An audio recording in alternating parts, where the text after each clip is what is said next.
Los niños rápidamente a clase. Mientras tanto vamos a buscar un lugar. Acá enfrente hay lugares. Y vamos al libro de Hechos, capítulo 8, versículos del 1 al 8.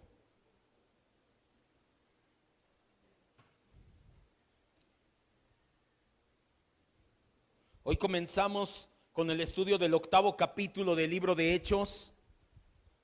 La semana pasada, por la gracia de Dios, terminamos el 7º capítulo. Fue uno de los más largos, aunque este capítulo también no es corto, tiene 40 versículos. Realmente se centra en dos historias. Lo vamos a ver tal vez en 3, a lo mucho 4 partes, a diferencia de del capítulo pasado, que fueron mucho más secciones. Lo vamos seccionando para poder verlo completo, para poder entenderlo poco a poco. Por eso es que no hacemos todo el mismo día. Hechos capítulo 8, versículos del 1 al 8. Esto es lo que se conoce como predicación expositiva. Tomar un libro de la Biblia y empezar a exponerlo. ¿Qué dice? No qué creo yo que dice, ni ponerle mis prejuicios, ni lo que yo pienso, sino explicar lo que aquí dice en la Escritura.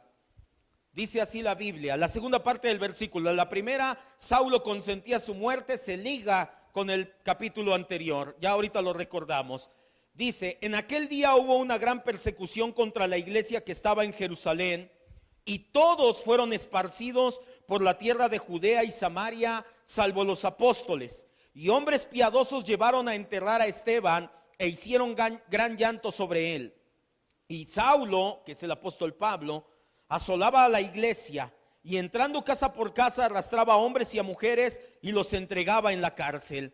Pero los que fueron esparcidos iban por todas partes anunciando el evangelio.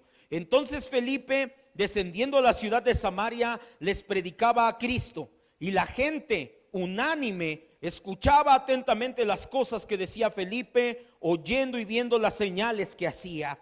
Porque muchos que tenían espíritus inmundos salían estos dando grandes voces, y muchos paralíticos y cojos eran sanados. Así que había gran gozo en aquella ciudad. Cierre sus ojos para que podamos orar. Concéntrese.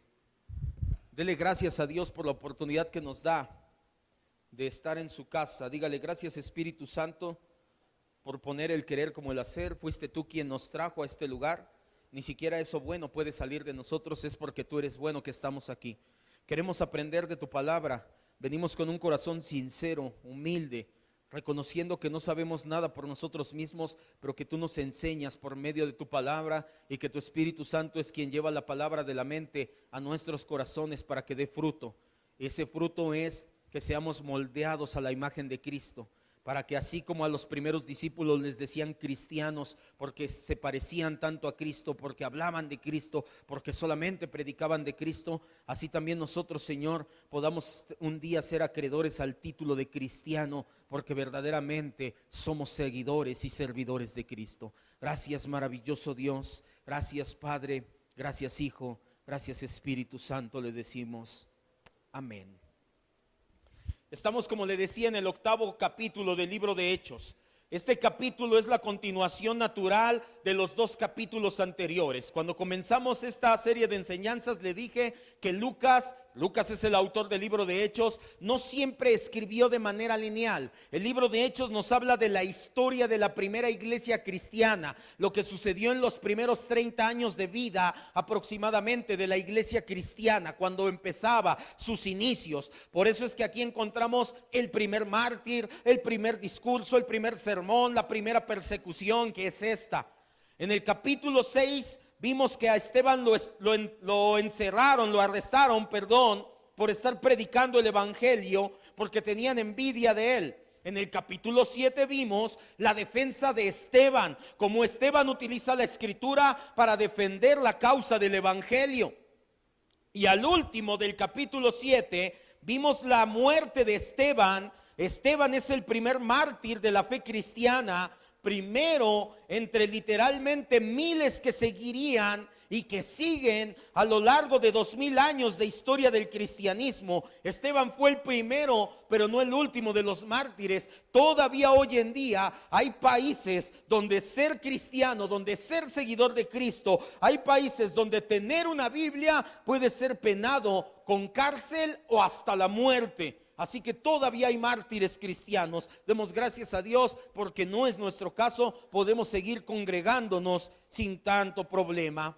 En este 8º capítulo vemos la consecuencia que trae la muerte de Esteban, la repercusión que tuvo sobre la iglesia primera y cómo Dios providencialmente controló todo para su propia gloria. Pues la persecución de los cristianos trajo consigo una propagación del evangelio más allá de la ciudad de Jerusalén. Lo que nosotros podríamos pensar como, híjole, pobrecitos, ahora empezaron a perseguir cristianos. Dios en su providencia lo tomó y dijo, no, no es para que se compadezcan de mi iglesia. Mi iglesia ya se había acomodado en Jerusalén y yo les dije que salieran a predicar a todo el mundo. Por eso es que esa persecución Dios la utiliza para su gloria, para llevar el evangelio a todos lados. En el Antiguo Testamento encontramos que Jerusalén era la ciudad a la cual todos los judíos querían ir para proclamar su fe. Pero en el Nuevo Testamento, Jerusalén ahora se convierte en la ciudad donde todos los cristianos salen a proclamar la fe. Se invirtieron los papeles. Jesús lo dijo, no vayas, en Mateo 28, 19 y 20, vayan y hagan discípulos solamente a Jerusalén. No, ¿a quién? A todas las naciones, salgan y discipúlenlas. En Jerusalén comenzaron proclamando el evangelio con mucho entusiasmo. Llegaron a ser miles. Hace un par de enseñanzas le dije que se contaban a lo mejor hasta 15,000 cristianos en los primeros meses. Empezaron 120 en una azotea reunidos y a partir de ahí se añadieron 3,000 ese día y poco a poco más, hasta que ya en unos cuantos meses eran más de 15,000. Es un dato aproximado tan solo en la ciudad de Jerusalén. Pero la iglesia no tenía que quedarse limitada a Jerusalén. Jesús había sido muy claro en Hechos 1:8. Me serán testigos en Jerusalén, Judea, Samaria y lo último de la tierra. Y lamentablemente los discípulos se habían quedado solamente en Jerusalén. Se habían olvidado de expandir el mensaje. Por eso es que Dios en su providencia permitió y promovió la persecución que siguió a la muerte de Esteban. Y entonces los creyentes fueron forzados. Ahora ya no es de que no quiera salir. Ahora ser cristiano es, me van a perseguir, tengo que buscar un lugar donde no me persigan. En Jerusalén me están persiguiendo, pues vámonos a otro lado. Pero ¿qué iban haciendo mientras salían a las ciudades vecinas y a los países vecinos? Iban llevando el evangelio. Vamos a verlo entonces, versículo 1. Este es el contexto de lo que vamos a ver. Este es un resumen de todo lo que vamos a ver para que lo entiendas correctamente. Versículo 1, la segunda parte. La primera parte, Saulo consentía la muerte de Esteban, ya lo vimos. Y después dice, en aquel día hubo una gran persecución contra la iglesia que estaba en Jerusalén. Todos fueron esparcidos por la tierra de Judea y de Samaria, salvo los apóstoles. Comenzamos, la primera frase, en aquel día fueron perseguidos, hubo una gran persecución. Esta frase nos indica que es precisamente el día en que muere Esteban. No murió Esteban, pasaron unos días, unos meses y se dio la persecución. No, Lucas es muy enfático y dice, en ese mismo día, en el día en que muere Esteban, se desató una persecución contra los cristianos. Esta persecución duró por algún tiempo. Saulo iba de casa en casa buscando creyentes. ¿Qué era lo que hacía? Saulo preguntaba, ¿no saben dónde están esos que se llaman cristianos? Sí, se están juntando en casa de Pedro, de Juan, de Andrés. Iba, derribaba las puertas, los veía orando, adorando. ¿Eres cristiano? Ojo, también muchas veces les preguntaban, ¿eres cristiano? Y ellos no decían, mi Dios, tú conoces mi corazón, voy a decir que no para que no me lleven, pero tú sabes que sí. No, ellos obviamente por su convicción en Cristo decían, sí, soy esclavo de Cristo. Entonces Saulo los llevaba, los arrastraba prácticamente y los metían a la cárcel esperando ser enjuiciados. La palabra persecución solamente aparece 2 veces en el libro de Hechos, aquí y en el versículo 50, en Hechos 13:50. Lucas agrega un adjetivo: gran persecución. Si usted lee, vamos a leerlo nuevamente. En aquel día hubo una ¿qué? Gran persecución. ¿Por qué agrega este distintivo? Porque Lucas quería que entendieras que lo que había pasado antes con Juan y Pedro cuando sanaron al cojo, con los dos en Hechos 3, con los 12 en Hechos 5, con Esteban en Hechos 7, todavía era algo tranquilo, todavía era algo personal, contra ellos dos, contra ellos 12, contra él nada más. Pero ahora sí, Lucas nos dice, ¿qué creen? Pero ahora no fue algo personal, ahora fue una persecución en grande, ahora sí fue contra todos. Seguimos ahí mismo en el versículo, dice: y todos los creyentes fueron esparcidos. Y todos, entre paréntesis, creyentes, todos quienes, no todos en Jerusalén. Si tú no eras cristiano, no eras esparcido, pero todos los que eran creyentes fueron esparcidos. ¿A quién se refiere Lucas con todos? Literalmente toda la iglesia, los 15,000, ¡pum!, salieron y no quedó ni un cristiano en Jerusalén.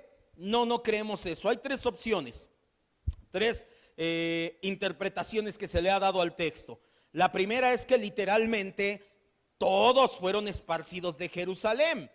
Pero si nosotros leemos más adelante, hay textos, por ejemplo, no vamos a ir, ya lo vamos a ver en su momento, en Hechos 12:12, donde dice que la madre de Juan Marcos, uno de los creyentes, tenía su casa en Jerusalén y ahí se reunían los creyentes. Entonces es poco probable que haya ido y regresado. Lo más seguro es que cuando dice todos, no es porque exhaustivamente cada uno de los cristianos de Jerusalén no quedó ni uno. Lucas únicamente está tratando de hacernos ver que sí fue una persecución donde la mayoría sufrió. La segunda posibilidad es que los judíos helenistas que llevaron a Esteban, que era judío de habla griega, a juicio, ahora la gente se volvió contra los cristianos judíos. ¿Quiénes acusaron a Esteban primero? ¿Sí se acuerda? Judíos que hablaban griego. Y entonces los cristianos de habla judía, como los demás judíos de habla griega, se dieron cuenta que habían perseguido y matado a uno de los suyos. ¿Sabes qué? Ahora vamos a oprimir a los judíos de habla aramea. Tampoco se cree que sea esa la posibilidad. La tercera y la más probable, esa a la que nos apegamos, es que los cristianos de habla griega recibieron una persecución más seria. Sí, primero se fueron sobre los de habla griega, sobre los cristianos que hablaban griego, pero no quedaron exentos los cristianos de habla aramea. ¿Se acuerda que esto ya lo vimos? Para que no se confunda, había dos grandes grupos culturales: los cristianos, los judíos que hablaban griego y los judíos que hablaban arameo. De esos dos grupos se convirtieron al cristianismo. Por eso es que había dos grandes grupos en la iglesia. Esto lo vimos en Hechos 6. De hecho hubo hasta alguna problemas en la iglesia porque las viudas de unos eran desatendidas y las otras no. Saulo o Pablo iba de casa en casa persiguiendo a los creyentes. Él, no creemos que haya hecho distinción entre griegos y arameos, arrasaba parejo. En conclusión, no debemos interpretar cuando Lucas dice todos de manera súper estricta. Solamente tenemos que entender que Lucas nos da a saber que sí fue una persecución que arrasó con la mayoría. Después de la persecución, la vida en la iglesia de Jerusalén poco a poco fue regresando a la normalidad. Esta fue la primera gran persecución, pero no duró para siempre, y la vida en Jerusalén nuevamente poco a poco se fue regresando a la normalidad. Lo vamos a ver más adelante en Hechos 15, en el concilio en Jerusalén y varios pasajes más. Seguimos ahí, dice, salvo los apóstoles, la última parte del versículo. Todos fueron dispersados a las tierras de Judea y Samaria, salvo los apóstoles. Lo normal en cualquier persecución política, ideológica, es que los primeros que vayan presos sean los dirigentes. Dice un dicho: pégale a la cabeza y el cuerpo caerá solo. Pero en este caso, en la primera gran persecución de la iglesia cristiana, no fue así. No persiguieron en esta ocasión a los apóstoles. Ellos permanecieron en Jerusalén para poder seguir orando y para seguir animando a los creyentes, tanto a los pocos que quedaron ahí como a los que fueron esparcidos. Sobre esta parte, esparcidos, subraya ahí en su Biblia, fueron esparcidos. Es muy importante. Lucas lo escribe a propósito del griego diáspora. De hecho, así se le conoce, la diáspora. ¿Por qué es importante? Porque tenían aproximadamente 500 años el pueblo de Israel que habían regresado ellos de una diáspora. El pueblo de Israel se acuerda en el libro de Jeremías, en el libro de Crónicas, leemos que Jeremías profetizó y pasó, y leemos en el libro de Crónicas y de Reyes que como el pueblo de Israel no obedeció ni la voz ni la voluntad de Dios, Dios permitió y mandó al rey Nabucodonosor a Babilonia y conquistaron al pueblo y lo dispersaron. Se lo dije una vez, es como si un país viniera e invadiera aquí México y entonces nos hacen esclavos y los pocos que quedamos decimos pues vete a vivir a donde se pueda, vete a vivir a Honduras, vete a vivir a Estados Unidos, vete a los rincones del mundo, aquí ya no se puede vivir. Así les pasó a Israel. Ellos ya sabían lo que era una diáspora, ya habían vivido sus consecuencias en el exilio, ya habían sido afectados. El hecho de vivir en un país que no es el tuyo, tener costumbres diferentes y anhelar vivir en tu país. Ahora la iglesia estaba entrando en una época parecida, la época de la diáspora. De hecho, más adelante se va a agravar esta situación. Deja tu separador ahí, vamos a Santiago 1:1 y Primera de Pedro 1:1.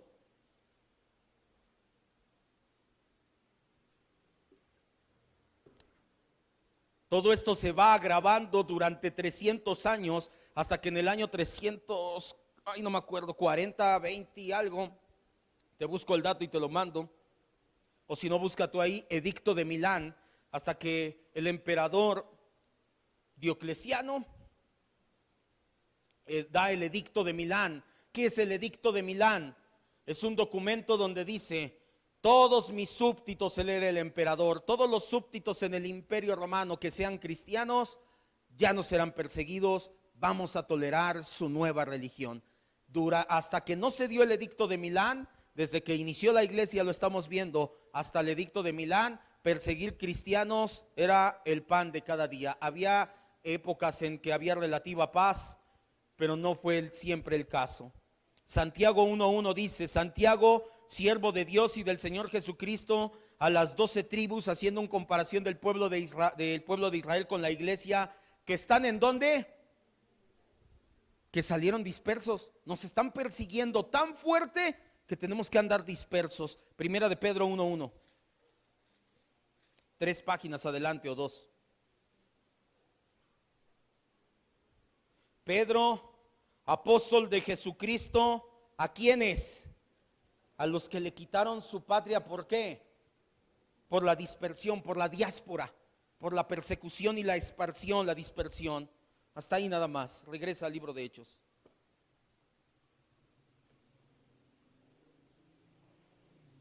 Mucho ojo. Tenemos que entender esta parte para que entiendas lo que sigue. Para el pueblo de Israel, los profetas en el Antiguo Testamento enseñaron que la dispersión fue un castigo de Dios. Cuando ellos estuvieron exiliados en Babilonia, los profetas decían: eso nos pasó por no obedecer, eso nos pasó por no seguir el día del Señor, eso nos pasó por no cumplir con la ley. Por eso es que el Señor trajo su castigo y nos llevaron hacia todos lados. Pero en el Nuevo Testamento, con la iglesia, es todo lo contrario. En el Nuevo Testamento la dispersión se tomó como la decisión divina para tomar un punto de partida y llevar el evangelio a todas las naciones. Los primeros cristianos alcanzaron a discernir esto, lejos de sentirse oprimidos, lejos de decir: nos están persiguiendo, nos están haciendo cosas, Señor, ¿por qué permites esto? Lejos de hacerlo, ellos se dieron cuenta que esta persecución era de algo providencial de Dios como medio para llevar el evangelio a todas las naciones.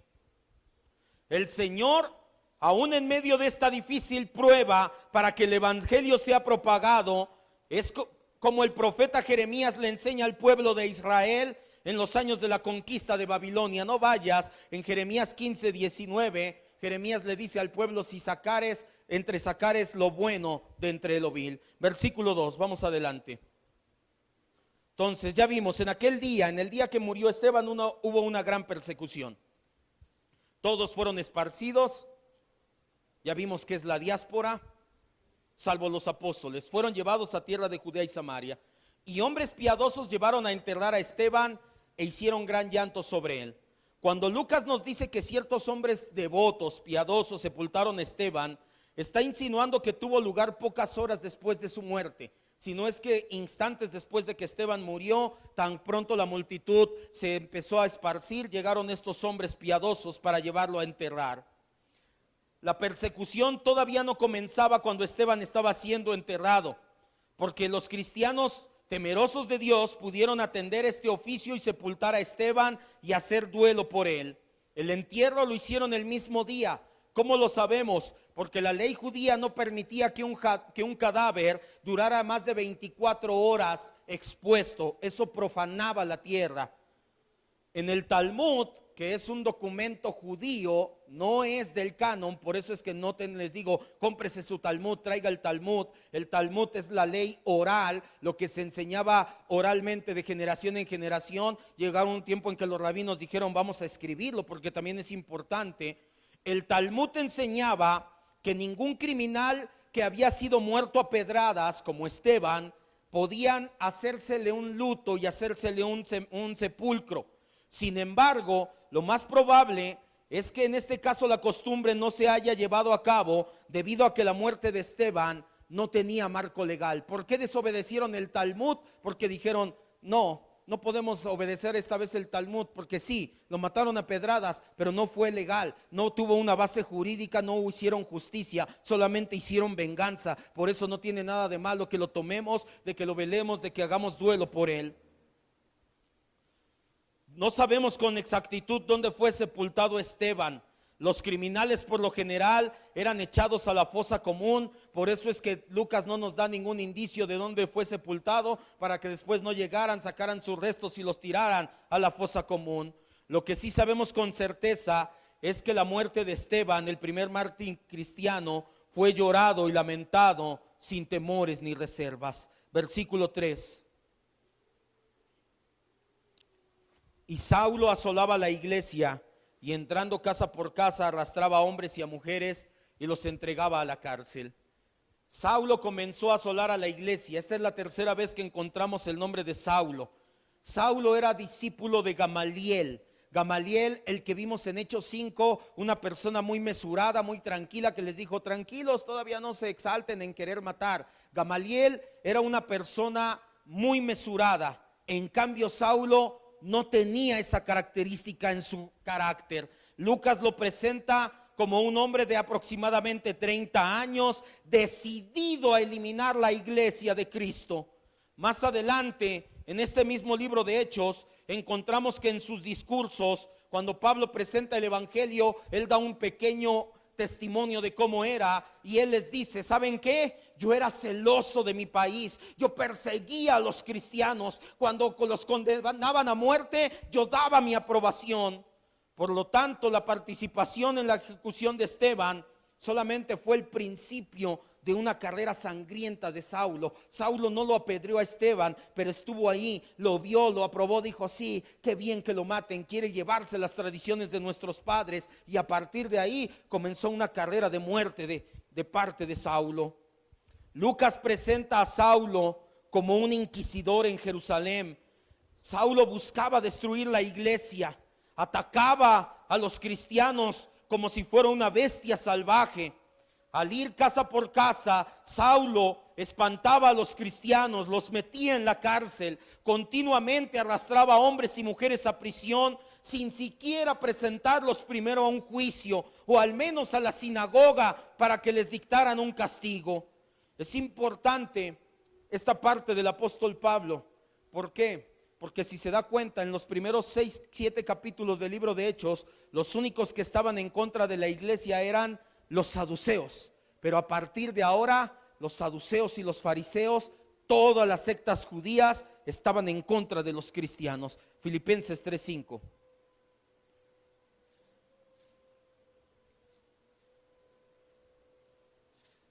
Filipenses 3:5. ¿Cómo sabemos que a partir de ahí también los saduceos, los fariseos,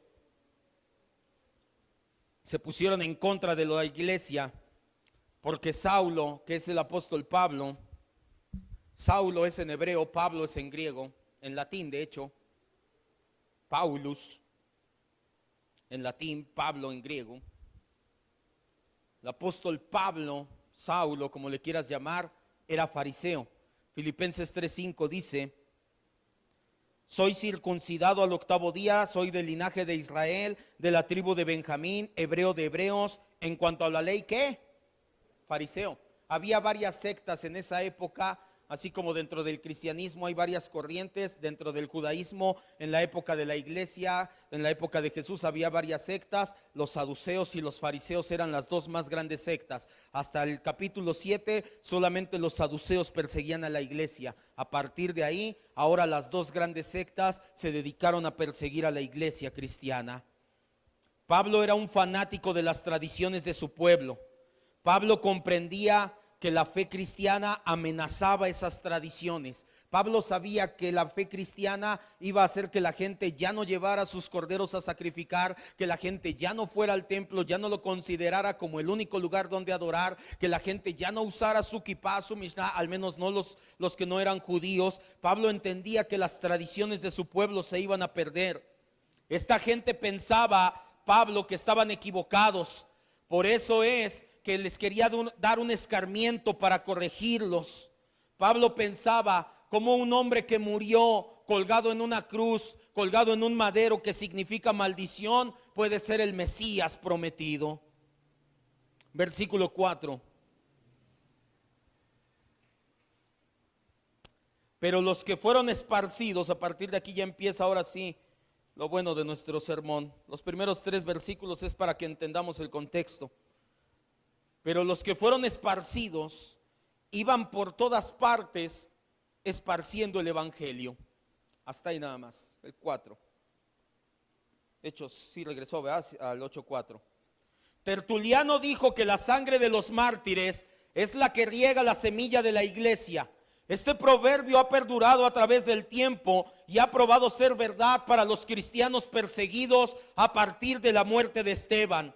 Los cristianos dejaron Jerusalén, pero no se fueron con temor. El ver morir a un hombre como Esteban, con tan cabalidad, con tal tranquilidad, con tal paz espiritual, lejos de hacer que los cristianos tuvieran temor, se fortalecieron. Lejos de hacer que la gente se sintiera aminorada, hicieron que se sintieran todavía con más fuerza para predicar el evangelio. La gente dejó Jerusalén y anduvieron de lugar en lugar por los campos de Judea y Samaria. Donde quiera que llegaban, predicaban el evangelio y fundaban iglesias. Mientras los judíos estaban acostumbrados a evitar contacto con los samaritanos, Jesús, lo vimos en Juan 4, permaneció 2 días en pueblo samaritano y les predicó a los samaritanos. Acuérdese, ahorita le voy a recordar por qué. Samaritanos y judíos eran primos, pero siempre estaban en contra uno del otro.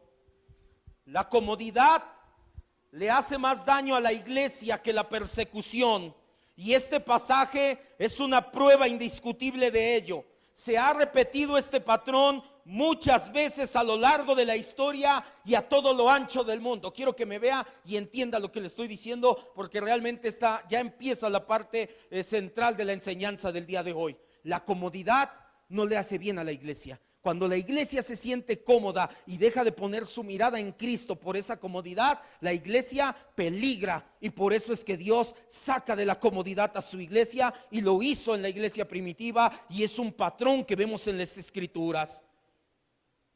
De hecho, cada vez que leemos en la Biblia que algún personaje va a ser usado por Dios, vemos que Dios primeramente lo saca de la comodidad personal, de su estado de confort, de su zona segura. Dios primero te saca de tu zona de confort, te saca de tu comodidad, porque quiere tratar contigo. ¿Para qué? Para que dejes de confiar en ti mismo y ahora sí confíes completamente en quién es Dios. Cuando estás en tu zona segura y dices, aquí es mi casa, mi trabajo, mi escuela, mis amigos, mi familia, aquí me siento bien, aquí confías en ti. Pero cuando Dios te toma y te dice, salte de tu zona segura, ahora haz las cosas aquí, dices, pero ¿a quién tengo? Y es donde volteas y dices, Señor, pues te tengo a ti, contigo me basta, aquí estoy. Por eso Dios se encarga de sacarnos de la comodidad. Lo estudiamos hace un par de semanas. A Abraham lo sacó de su casa. Abraham, te voy a dar una promesa, pero primero salte de casa de tus padres, de tu parentela. Ven, vives muy cómodo en Aram, quiero que vivas aquí en Canaán. Abraham llevaba toda su vida, 75 años viviendo ahí, hasta que de repente Dios le dice, salte de ahí, que te voy a usar. A José lo sacó de su casa, pero para ser primero un esclavo y después hasta un prisionero en la cárcel. A Moisés, estos tres los vimos hace un par de semanas, lo sacó de casa de Faraón, estaba con todas las comodidades un día y al otro día durmiendo entre borregos y oliendo. Un día olía los perfumes de la casa de Faraón y al otro día el borrego se hizo popó y ahí estaba durmiendo entre popó de borrego. De un día a otro Dios trajo así a Moisés. Y no son los únicos. A David lo sacó del palacio de Saúl. David era yerno de Saúl, era el hombre favorito del pueblo de Israel y lo sacó para ser perseguido. A Elías lo llevó a vivir en una cueva y era alimentado por cuervos. A Pedro lo sacó del oficio de toda su vida. Si algo sabía hacer Pedro, era ser pescador. Y el Señor le dice, ya no vas a pescar más que hombres, ahora vas a ir a predicar el evangelio. ¿Cómo te sentirías que te sacaran de lo que has hecho toda tu vida, lo que sabes hacer bien, nunca has hecho otra cosa y a partir de hoy te digo, ya no lo vas a hacer? ¿Y ahora qué me voy a dedicar? Por eso Dios lo sacó de su zona de confort. A Pablo lo sacó de la religión de sus antepasados para predicar el evangelio. Lo vamos a ver en el próximo capítulo. Es un patrón claramente mostrado en la escritura. En medio de la adversidad, en medio del fuego de prueba, cuando Dios te saca de la comodidad personal y te lleva al límite de tu autosuficiencia, cuando todo parece perdido, cuando solamente nos queda depender de Dios, es entonces cuando Dios es glorificado. Porque si no, ¿qué gloria tiene Dios si las cosas las hiciste tú? Segunda de Corintios 12, del 7 al 9.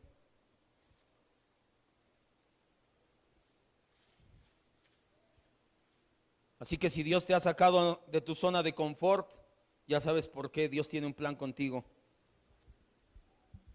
Ahora no te preocupes, no significa que siempre nos va. Si estás bien con los pies en la tierra y la mirada puesta en la eternidad, no lo tiene por qué hacer. Si la iglesia hubiera entendido y hubiera dicho, bien, vamos a seguir predicando, vamos a salir, no hubiera tenido que pasar eso, pero la iglesia se acomodó a Jerusalén. Yo no lo sé, a lo mejor estaban programando un evangelismo masivo. No lo sé, en serio, a lo mejor tenían pensado los apóstoles, oigan, y si en un año que esto madure y que... Pero cuando Dios dice, ahora, es ahora. Señor, pero yo tenía mi plan para dentro de un año. Yo dije, ahora. Hasta que no depende solamente de Dios, solamente en ese momento Dios será glorificado. Cuando todavía dependes de tu autosuficiencia, ¿de quién es glorificado? Pues tú mismo, porque lo hiciste tú. Pero cuando dices, Señor, ya no tengo nada, solamente estoy en tus manos, entonces ahí Dios es glorificado. Segunda de Corintios 12, 7 al 9 dice, para que la grandeza de las revelaciones no me exaltase desmedidamente, me fue dado un aguijón en mi carne, un mensajero de Satanás que me abofeté para que no me enaltezca sobremanera. Pablo está diciendo, para que yo no me sienta el muy, el Señor permitió que Satanás me diera un par de bofetadas para que no me crezca yo mucho. Ya he orado 3 veces al Señor que lo quite de mí. ¿Qué pasaba con Pablo? Si tú lees el libro, me parece que es del Tesalonicenses, creo que sí, Efesios, no recuerdo. Pablo dice que tenía una enfermedad de los ojos. Yo me doy cuenta que si ustedes hubieran podido, ya me hubieran dado hasta sus ojos. Muy probablemente Pablo padecía una enfermedad crónica de los ojos, conjuntivitis. Era muy normal en esa época. El agua no era potable, no era como hoy en día tantas medidas sanitarias. Entonces muy probablemente Pablo tenía conjuntivitis. Estaba bien, estaba adorando y de repente le empezaba otra vez a lagrimear lagrimear y a lagañar los ojos. Y entonces Pablo oraba: Señor, quítame esto para que yo te sirva bien ahora sí. ¿Y qué le respondió el Señor a Pablo? Versículo 9: y el Señor me ha dicho: bástate mi gracia. No te lo voy a quitar, voy a dejar que sigas teniendo esa situación. Solamente confórmate con mi gracia, porque mi poder se perfecciona ¿dónde? Donde tú no puedes, ahí yo vengo y lo hago. Y ahí sí verdaderamente te das cuenta que soy yo. Si te deja en tu zona de confort, ahí tú puedes, ahí tú lo has hecho muchas veces. Pero cuando te saca de tu zona de confort y dices: Señor, aquí nada más tú puedes, y el Señor te dice: sí, nada más yo puedo, permíteme hacerlo a través de ti. Bástate mi gracia. La comodidad fuera de Cristo, ojo, estamos hablando de comodidad espiritual. No te estoy hablando: ay, entonces tengo que dormir en el suelo. No, la comodidad fuera de Cristo es perjudicial para el cristiano. En el libro de Segunda de Samuel, capítulos 11 y 12, no vayas, leemos que David adulteró con Betsabé. Pero leemos al principio del capítulo 11 que David, en el tiempo en que salen los reyes a la guerra, David se quedó ¿qué? En su casa, tranquilo, cómodo, porque dijo: ay, que vayan otros, yo no voy. En estos dos capítulos leemos lo que le pasa al ser humano cuando se acomoda o cuando se amolda a la comodidad temporal. Empieza a perder la perspectiva, deja de ver las cosas a la eternidad y empieza a poner la mirada en el aquí y en el ahora. Por eso es que de vez en vez Dios nos sacude de nuestra comodidad. No es que te esté disciplinando, no es que hayas hecho algo malo, no es que te esté castigando por pecados del pasado. Dios te saca de la comodidad porque es la manera en que te dice: hijo, ten la mirada siempre puesta en Jesucristo. Las enseñanzas antropocéntricas hoy en día te enseñan y te dicen: es que el Señor te sacó de la comodidad porque quiere darte algo mejor. Te robaron tu cochecito porque te va a dar un camionetón del año. Te quitaron tus 500 pesitos porque te va a dar una cuenta en el banco. No es verdad. La Biblia nos enseña que sí viene algo mejor de parte de Dios, y es que seamos hechos a la imagen de Cristo. Si Dios te saca de la comodidad es porque quiere que reflejes a Cristo en su carácter. Por eso cuando Dios te saque de la comodidad, debes de estar agradecido de que lo está haciendo. Si no lo hace, entonces sí debes de preocuparte, porque te empiezas a moldar a este mundo perdido y muy probablemente tú también te perderías por la eternidad. Si Dios te sacó de la comodidad, dile: gracias, Señor. Primera de Pedro 4, 12 y 13.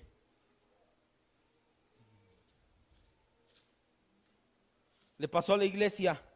Dios la sacó de la comodidad porque tenían planes más grandes que el que nada más estuvieran predicando en una ciudad.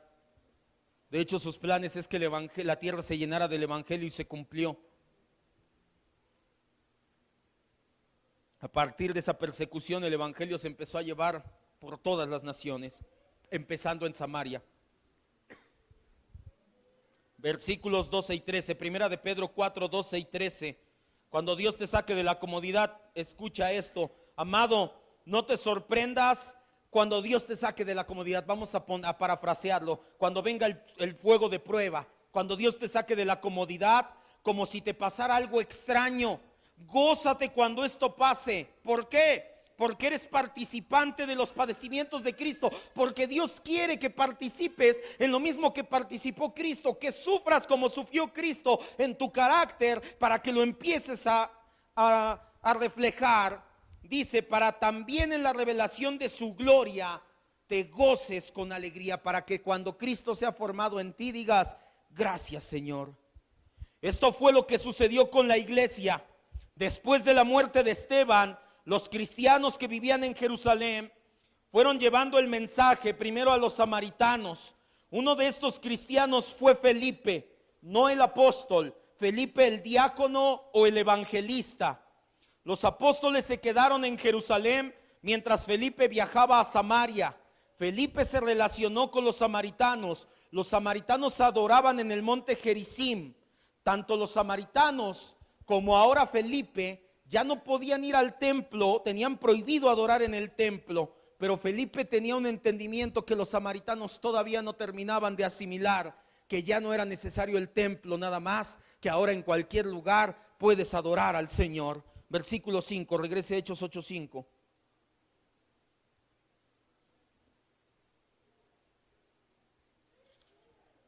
¿Por qué Dios sacó de la comodidad a la iglesia? Porque quería llevar a cabo su plan providencial. ¿Por qué Dios te saca de la comodidad? Porque quiere llevar a cabo su plan en tu vida. Darme más riquezas, llevarme a ser, no, que reflejes a Cristo, que seas como Cristo. Ese es el plan de Dios, moralmente hablando. No, no es porque vayas a caminar sobre las aguas ni hacer milagros, es porque donde tú no puedes, el carácter de Cristo va a aflorar en ti.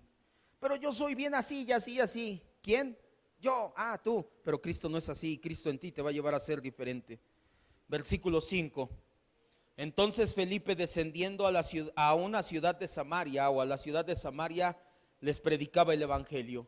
Aquí hay un problema de traducción. Muchos traductores lo toman de manera textual, traducen palabra por palabra y queda así, como la Reina Valera 60, que es la que la mayoría tenemos aquí. Bajó a la ciudad de Samaria, pero muchos traductores prefieren un poquito de dinamismo en su traducción y lo traducen como a una ciudad de Samaria.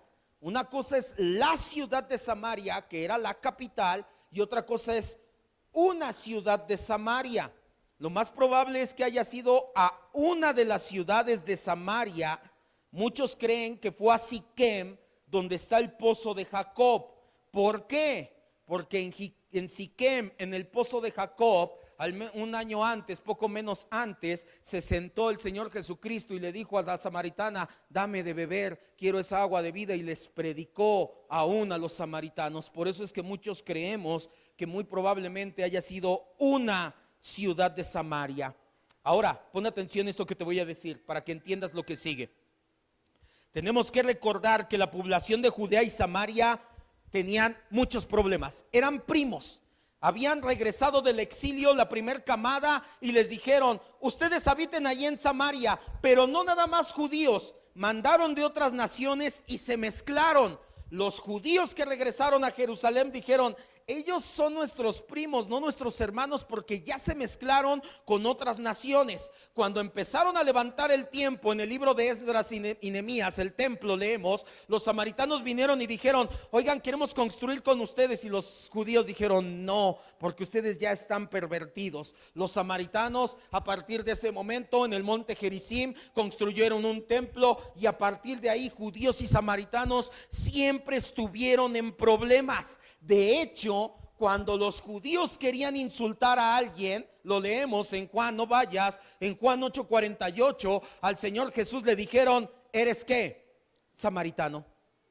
Era un insulto. Si un judío te decía: ya, tú eres samaritano, te estaban diciendo: eres impuro, eres pagano, eres de lo peor. ¿Por qué te digo esto?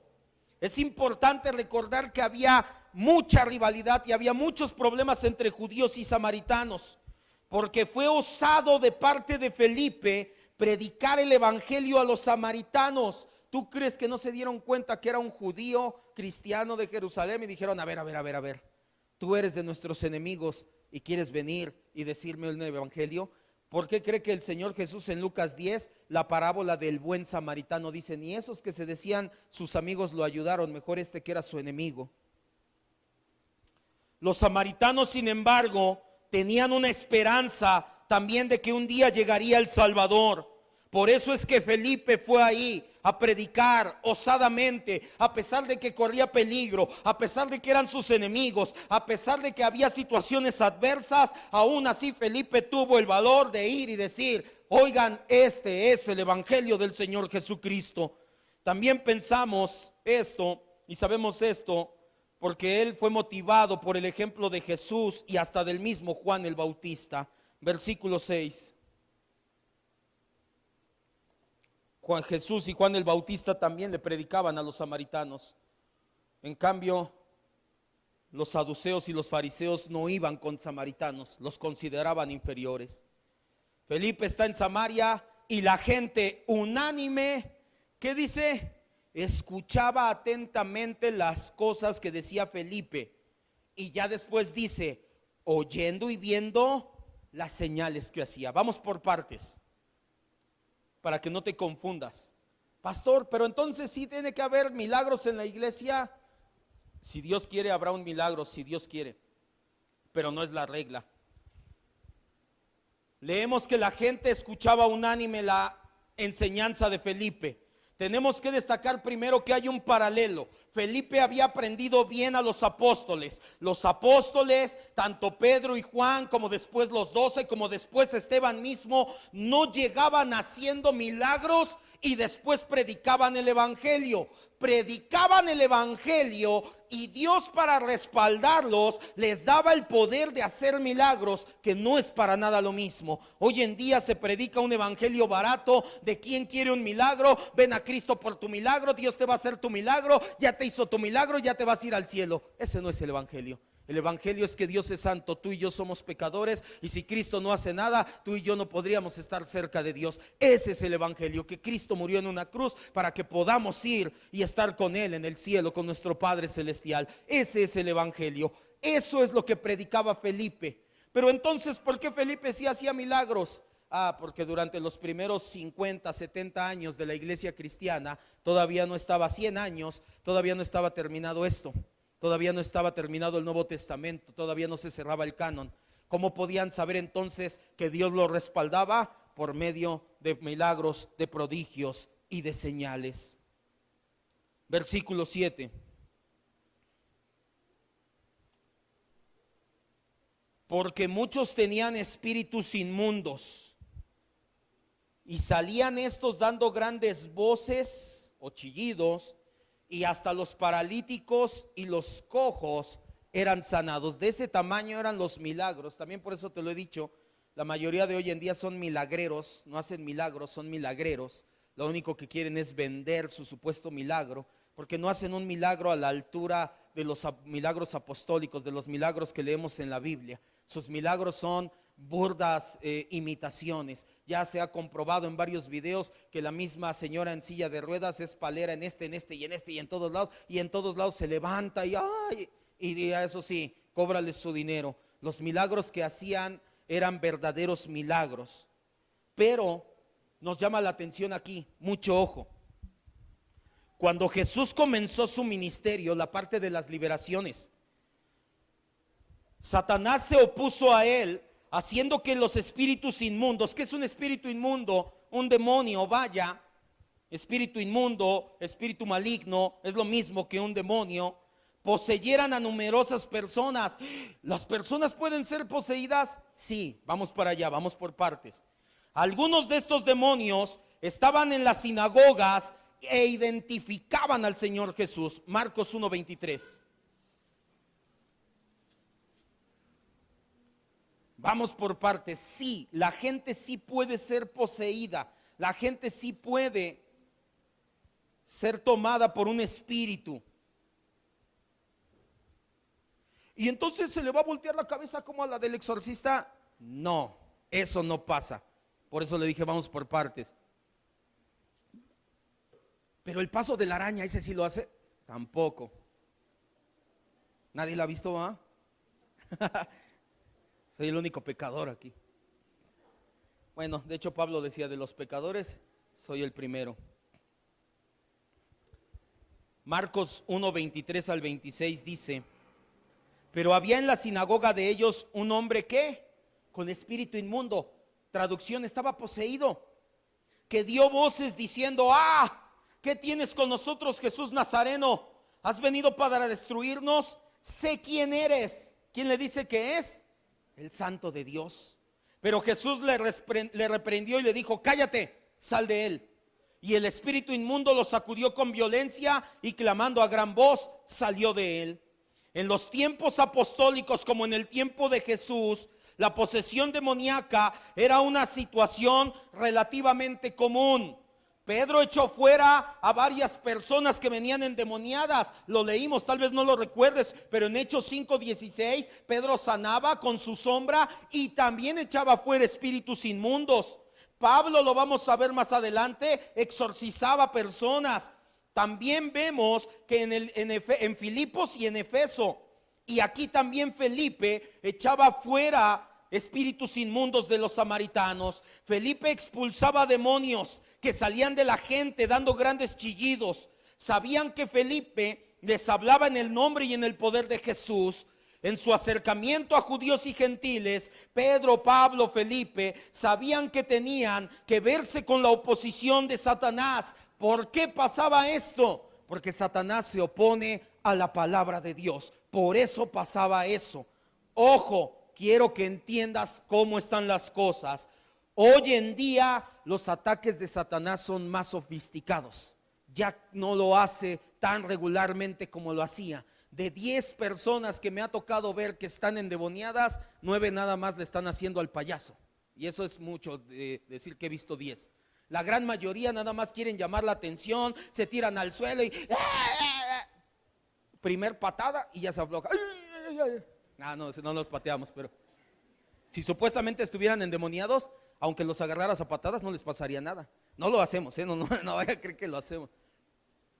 De 10 personas que me ha tocado ver así, ya llevo 20 años como cristiano, ya he visto varias veces esto, y sobre todo cuando es el sensacionalismo. Llevamos ya casi como 8 años en sana doctrina, 7, 8 años, ya no me ha tocado ver a ninguno así. ¿Por qué? Porque ahora entendemos que el ataque de Satanás es más sofisticado. Ya no se tiene que posesionar de una persona para llevarle la contra a la iglesia. ¿Sabes que ahora es más fácil decirte, ¿a poco eres de esos que creen todavía en la Biblia? Ay, pues es que, pues estoy viendo a ver qué aprendo. Ya, no se tuvo que posesionar, ni hacerlo gruñir, pues su ataque ya es más sofisticado de parte de Satanás. Satanás es un personaje real que encontramos en la Biblia, fue quien tentó a Adán y Eva, pero no tiene más poder que nuestro Señor y Dios. Nunca crea eso. Los ataques hoy en día de Satanás son más sofisticados. Difícilmente te vas a encontrar hoy en día con una persona verdaderamente poseída, y mucho menos la situación será como las películas de terror en Hollywood en 2 aspectos. Ni se les va a dar vuelta el cuello y toda la cabeza. No pasa eso. Y segunda, en Hollywood por lo regular, el que está endemoniado, bueno, van los sacerdotes, van los pastores, va todo mundo y a todo mundo sale pateado y nadie puede con él. Y ponen al endemoniado, como el todas puedo, y a todos los que quieren tratar con él como pequeños corderitos que no pudieron con él. En la realidad es todo lo contrario. Si algún día estuviéramos de frente con una persona no solo influenciada, sino poseída por un espíritu maligno, nosotros no podemos hacer nada, pero el Espíritu Santo que vive en cada uno de nosotros fácilmente lo puede echar fuera en el nombre de Jesús. Si realmente te encontraras con alguien así, no tienes que andar preguntándole su nombre, simple y sencillamente por el que está en ti, que es el Señor Jesucristo, se va. La luz y las tinieblas no tienen comunión. Ahora, ¿puede un cristiano estar poseído? No, ya se lo he explicado antes. Hay un gran teólogo, murió hace un par de años, Robert Charles Sproul, escribió acerca de esta situación. ¿Cuál es la postura de sana doctrina? Él dice así: si bien los demonios todavía continúan actuando, el nivel y la severidad de su actividad ya no es tan fuerte como en el Nuevo Testamento. ¿Por qué eran tantos los endemoniados en esta época? Porque ahí se cumplió la plenitud de los tiempos y estaban lanzando todos sus ataques para ver si podían detener la redención de la humanidad. Obviamente no pudieron. Pero con la resurrección y la venida del Espíritu Santo en Pentecostés, el reino de Satanás y sus demonios ahora está severamente restringido.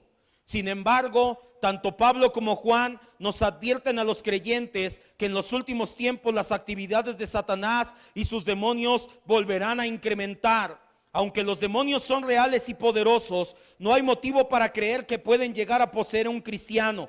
Podemos ser acosados, tentados, acusados por un demonio, pero nunca te van a poder controlar. Todos los cristianos tenemos al Espíritu Santo morando en nuestro corazón.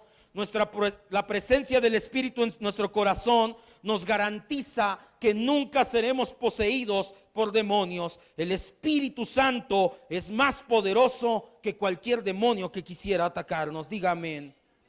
Versículo 8, terminamos ya. Hechos 8:8. Sí, había mucha actividad demoníaca manifiesta. Ya no es el caso. Ya el ataque es sutil y sofisticado. Y si te encuentras con uno, pues espero que estés bien en tu comunión con Dios. Porque sí, ¿no? Una de dos, o que estés bien en tu comunión con Dios o que lleves pañal. Una de dos, ¿eh? No te tendría que dar, si te empiezas a sentir temor y oye, entonces no te tiene por qué dar temor. Esta enseñanza no es para que tengas temor, es todo lo contrario. Tampoco es para que pongas un letrero, se hacen exorcismos. No.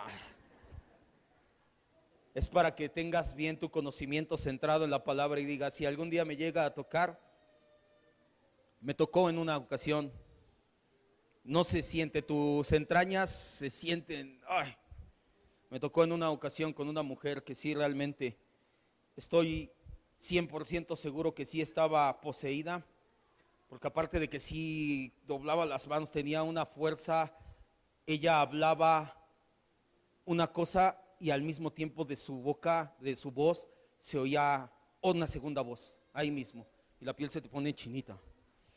Y sí, y me acuerdo que ese día ya todavía no era pastor, hace ya muchos años, y el pastor, estábamos en una célula, en una enseñanza en el centro, y el pastor estaba con la guitarra y ve que empieza esta y me dice, ¿vas? No, yo no. Me dice, sí, yo estoy aquí tocando y orando, ¿vas tú? Híjole, pues ahí me ve, señor. No.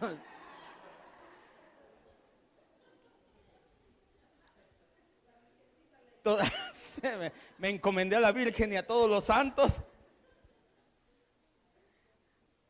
No, realmente lo único que hice, me agaché, porque sí estaba así tirada y todo, y dije, se me hace que se está haciendo, y cuando la quise así incorporar, no se dejaba, dije, ay, mamá, y ya cuando estaba, porque gritaba de groserías, ustedes son unos, quién sabe qué, y al mismo tiempo, estaba yo cerca, se oía otra voz, no se entendía lo que, y dije, ay, mamá, ahí sí para que vean, si es real, sí puede llegar a pasar.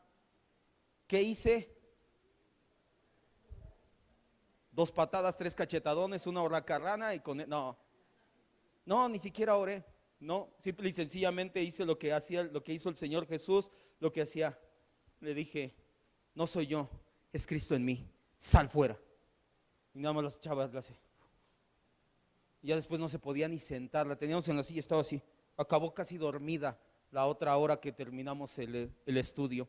Ya no supe después qué pasó con ella. Ahora, ¿quieres que te diga algo? No estaba en sana doctrina en ese entonces.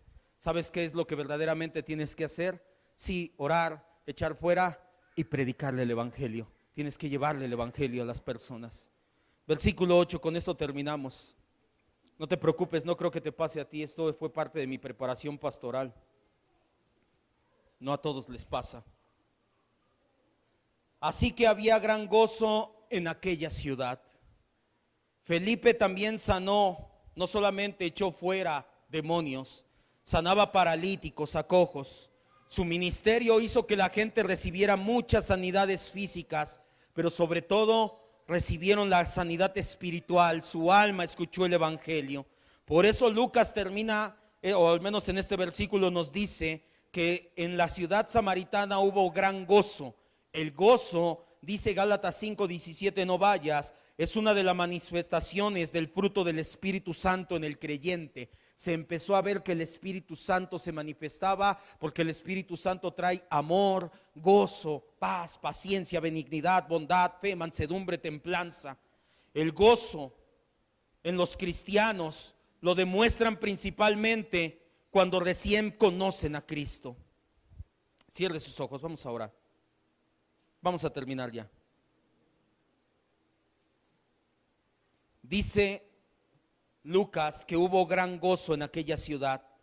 ¿Sabes que la época en que mayor gozo demuestra un cristiano es cuando conoce a Cristo, cuando reciben el evangelio?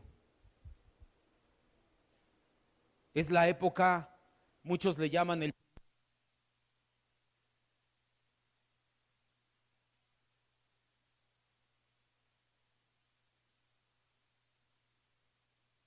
Y quiero que terminemos con eso precisamente. El gozo de un cristiano es saber que puede descansar en Cristo. Los samaritanos se llenaron de gozo porque durante 4 siglos o más habían estado buscando adorar a Dios, agradarle, hacer las cosas correctas, hasta que por fin Dios se apiadó de ellos, mandó a Felipe el evangelista, les predicó el evangelio, los sanó físicamente, pero sobre todo les dio la libertad espiritual que el evangelio trae. A partir de ese momento los samaritanos entendieron, como cualquier cristiano, que puedes descansar en Cristo en medio de todas las situaciones. El gozo es saber que tienes una relación directa con el creador del universo y que nada ni nadie te puede quitar eso.